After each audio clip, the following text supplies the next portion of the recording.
Legend has it that Alexander's army never lost a battle, that his troops waged war on 3 continents, undefeated, a perfect score. But legends are just lies that the living tell of the dead until it no longer matters whether they were ever true. History, on the other hand, has a higher standard. In reality, Alexander's army did lose a battle, a big one, and it's time to tell the truth about it. Tangled everywhere in the World Wide Web is the inescapable fiction that Alexander and his army were invincible. It's time we set that falsehood aside, not to diminish Alexander's military greatness, nor to suggest that his troops were anything less than extraordinary warriors, but rather to be honest as historians. It is important to acknowledge the fact that Alexander's troops could be beaten, that conquering the Persian Empire was no cakewalk, that war always shares its suffering with both sides. To prove my point, let's join Alexander's army in war-torn Sogdiana.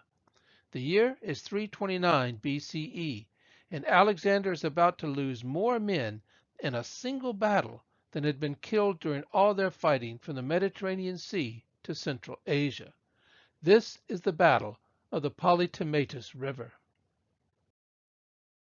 As he marched north through the Persian province of Sogdiana, Alexander may well have believed that the long war was over. Persia's King Darius III was dead, killed by his own generals, led by a kinsman named Bessus. In Sogdiana, Bessus himself was captured and soon to be executed for his crimes by Alexander, Darius's unlikely avenger. And why not? The young king of Macedonia was now the ruler of the Persian Empire by right of conquest, and justice was his to deliver. At Maracanda, the modern-day Samarkand, Alexander left a garrison force of 1,000 men and marched farther northward to the Jaxartes River, where he started building a new city that he named Alexandria Escate, meaning the furthermost Alexandria, marking the far frontier of his newly won empire. All seemed well in hand until fresh fighting erupted all around him, a brutal uprising led by local warlords who called themselves not kings, as Darius and Bessus had done, but simply as hipparchs, meaning commanders. These Bactrian, Sogdian, and Scythian tribesmen were not trying to save the Persian Empire. That was already gone. They fought instead for their own independence, each ruling a valley here, a mountain stronghold there, or some towns strewn along a river or stream. Alexander's large Greek military garrison at Maracanda and the new fortress city at Alexandria Escate signaled an end to that level of regional autonomy. Their unease grew into action against the invaders. It started with the massacre of a squad of Greek soldiers out foraging for supplies. Alexander hit back hard with massacres of his own that targeted men, women, and children. As atrocity answered atrocity, no one was spared, not even Alexander himself. For the first time since leaving the Mediterranean coast, he suffered a serious battle injury when an arrow splintered his leg bone. Soon after, he suffered a debilitating wound from a large stone that struck him in the head and neck. After regaining consciousness, the king could not see, speak, walk, or ride for many days. And then it all got much worse. News arrived that Alexander's garrison at Maracanda was under attack by a Sogdian commander named Spitamenes. The king dispatched a large force to counter this threat, consisting of 1,500 Greek infantrymen, 800 Greek cavalrymen, and 60 Macedonians from the elite companion cavalry. These troops, combined with the 1,000 Greek soldiers already manning the garrison, must have seemed an overwhelming response, sure to convince Spitamenes to back off. Alexander clearly intended a negotiation backed by force, which is the only explanation for his unusual decision to place such a large military contingent under the command of a foreigner named Pharnaces, an interpreter familiar with local languages and customs. His skills were those of a diplomat, not a soldier, and he was soon to become the scapegoat for the looming disaster. When dust clouds announced the approach of Pharnaces and his large military force, Spitamenes and his men abandoned Maracanda and retreated west along the Polytomatus River, headed for the desert wastes of Scythia. For some reason, the Greeks and Macedonians followed them. Meanwhile, Spitamenes and his men met up with 600 Scythian horsemen, eager to join the fight against the invaders. Together, they set a trap. When Pharnaces and his forces caught up with Spitamenes out on the desert fringe, the Greek infantry and cavalry formed up to fight the wrong kind of battle. There would be no face-to-face assault on these desert sands. Instead, the enemy rode round and round the Greeks, firing arrows into their ranks. The horses of the Greeks and Macedonians were worn out from their long march from the Jaxartes River, and whenever the infantry tried to charge, the enemy simply rode out of range before resuming their attack. It became obvious that Alexander's troops were being annihilated out on open ground, so they formed a tight square and retreated to the banks of the Polytomatus. When some of the Greeks attempted to escape across the river, panic swept through the ranks and all discipline collapsed. The natives turned the sands and waters red with blood.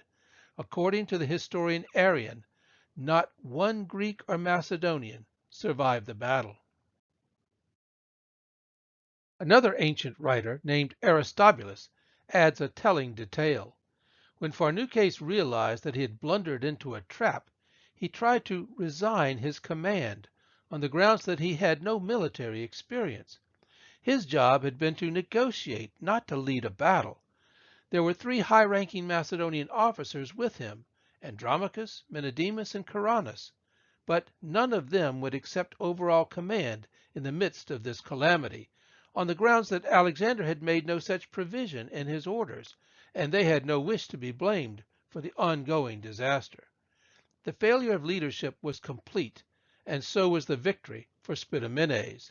According to Aristobulus, about 340 Greek soldiers did escape, and no doubt these survivors brought the horrible news to Alexander.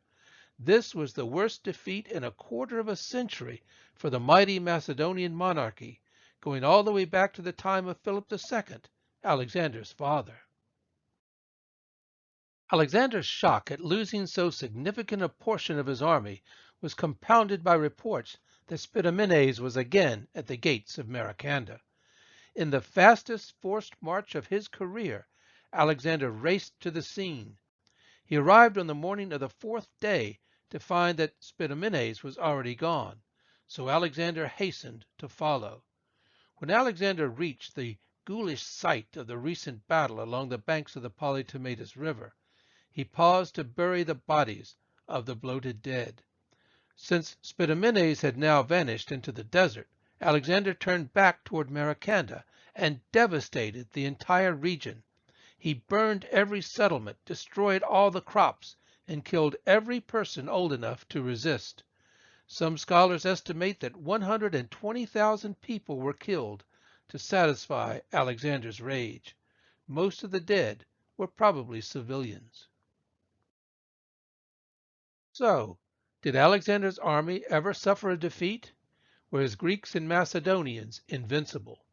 Somewhere under the sands of Central Asia lie bones that tell the truth.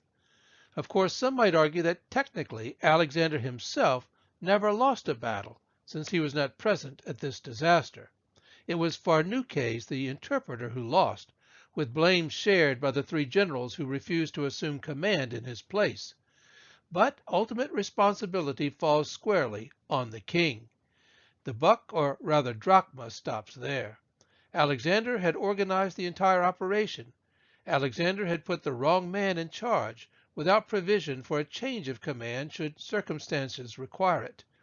Of course, I'd like to think that Alexander's lapse in judgment was the result of battle fatigue and his serious injury.